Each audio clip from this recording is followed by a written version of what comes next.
যারা লক্ষ্মীর ভান্ডার পাচ্ছিলেন তাদের নামটাই ট্রান্সফার হয়ে যাবে অন্নপূর্ণা ভান্ডারে।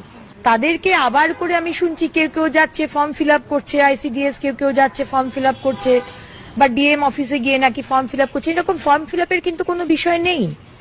সুতরাং let me make it very very clear, যারা লক্ষ্মীর ভান্ডার পেয়েছেন তাদেরই নাম ট্রান্সফার হয়ে যাবে ভেরিফিকেশনের পরে। ভেরিফিকেশন আমাদের দপ্তর করবে, এখানে আপনাদের ভেরিফিকেশনের কোনো বিষয় নেই।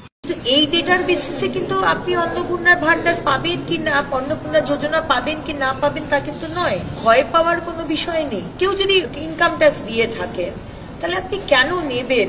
তো এটা আমরা দেবার তো কেউ নেই, এটা তো মানুষের টাকা, আপনাদের টাকা, আপনারাই আপনাদের দিচ্ছেন।